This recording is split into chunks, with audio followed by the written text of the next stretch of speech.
ముందుగా పాత్రికేయ మిత్రులందరికీ థ్యాంక్ యూ. చిన్న సినిమా అయినా సరే ఇంతమంది వచ్చారు ముందు. సో ఈ సినిమాకి మీ ప్రమోషన్ చాలా చాలా చాలా ఇంపార్టెంట్.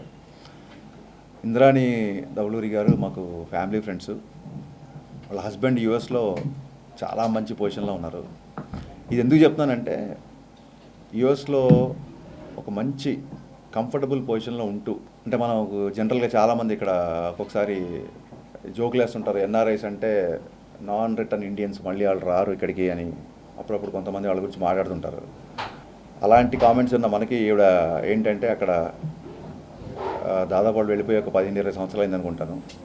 అక్కడ చాలా కంఫర్టబుల్ లైఫ్ లీడ్ చేస్తూ కూడా తను చిన్నప్పుడు నేర్చుకున్న ఏదైతే తన కూచిపూడి, భరతనాట్యం, ఏదైతే తన క్లాసికల్ డ్యాన్స్ తన ఇష్టం ఏదైతే ఉందో అక్కడ వాళ్ళ ఇంట్లో సెల్లార్లో పిల్లలకి అందరికీ, చుట్టుపక్కల ఉన్న ఇండియన్ కిడ్స్ అందరికీ ఆవిడ డ్యాన్స్ నేర్పిస్తూ దాదాపు ఒక 10-12 ఇయర్స్గా చాలామంది ఆరంగేట్రం చేస్తూ, అమెరికాలో ఉంటూ కూడా చాలామంది ఆరంగేట్రం చేయడానికి, చాలామందికి మళ్ళీ మన సంప్రదాయాల పట్ల, మన కళల పట్ల ఒక మళ్ళీ ఆసక్తి, ఒక ఇంట్రెస్ట్ చేయడానికి విశేషమైన కృషి చేశారు. నిజంగా వీక్లీ 2 or 3 క్లాసెస్ తీసుకుంటారు.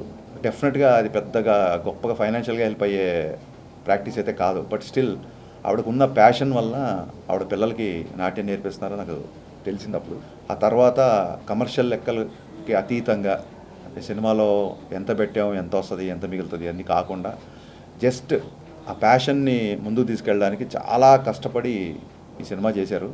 నాకు తెలిసి ఒక 2 years బిఫోర్ షూటింగ్ స్టార్ట్ అయి ఉంటుంది.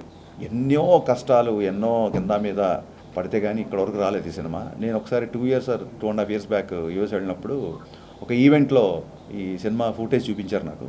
సో ఫెల్ట్ నాకు, అంటే అలా ఆవిడ ఎలా చేశారు ఏంటి ఇవన్నీ మీకు సినిమా చూసాక చెప్పొచ్చు. బట్ ముందు సినిమా చేయడానికి ఆవిడ కష్టం నిజంగా అభినందనీయం. ఈ సందర్భంగా నేను ఇంద్రాణి దౌలూరి గారికి ఒక రకంగా కృతజ్ఞతలు చెప్తున్నాను. ఒక మంచి, అంటే వెబ్ సిరీస్లో చూస్తాం ఇప్పుడు మనం కల్ట్ కంటెంట్ అంటూ, బోల్డ్ కంటెంట్ అంటూ కొన్నిసార్లు లిమిట్స్ క్రాస్ అవుతూ వస్తున్న కంటెంట్ ఉన్న సందర్భంలో మన మూలాలకి స్టిక్ ఆన్ అయ్యి ఇదే కథ, నేను ఇదే కథ చెప్తాను, ఇలాగే తీస్తాను ఈ సినిమా అని ఆవిడ ఒక చాలా పట్టుదలతో ఈ సినిమా చేశారు. బర్నీ బాబాయ్ గారి ఒక మంచి క్యారెక్టర్ ఉందంటే నేనే ఫోన్ చేస్తే ఆయన కూడా ఈ సినిమాలో మంచి క్యారెక్టర్ చేయడానికి ఒప్పుకున్నారు. అలాగే మా సురేష్ గారు one and only single one man army ఈ సినిమాకి. ఎందుకంటే ఆవిడ యూఎస్లో ఉంటారు, ఈయన హైదరాబాద్లో ఉంటారు. మొత్తం షూటింగ్ ప్లానింగ్ కానివ్వండి, పోస్ట్ ప్రొడక్షన్ కానివ్వండి, డబ్బింగ్, రీ రికార్డింగ్ అన్నీ ఆయన సింగిల్ హ్యాండ్గా నడిపించారు. అలాగే Sai is like another director for the film. యూఎస్లో మొత్తం షూటింగ్ అంతా తనే చేశారు. సో చాలామంది కష్టంతో, చాలా ఎఫర్ట్స్తో ఒక మంచి సినిమా ప్రేక్షకులకు చూపించాలన్న ఒక సదుద్దేశంతో వస్తున్న సినిమా కాబట్టి ఖచ్చితంగా దీన్ని ప్రేక్షకులు ఆదరించాలని మనస్ఫూర్తిగా కోరుకుంటారు. అండ్ కథ ఇచ్చింది వేణు నక్షత్రం గారు. ఆయన కూడా కలిసాను నేను, సారీ ఆయన పేరు మర్చిపోయాను, అది గుర్తు చేశారు. ఆయన అక్కడే కలిసాను, ఎందుకంటే కలిసి 2 years అయిపోయింది, ఆయన ఇక్కడ రాలేదు. అయితే కూడా నక్షత్రం కదా, దూరంగా ఉంటుంది. వేణు నక్షత్రం గారి కథ, ఆయన వన్ ఆఫ్ ద డైరెక్టర్స్ సినిమాకి.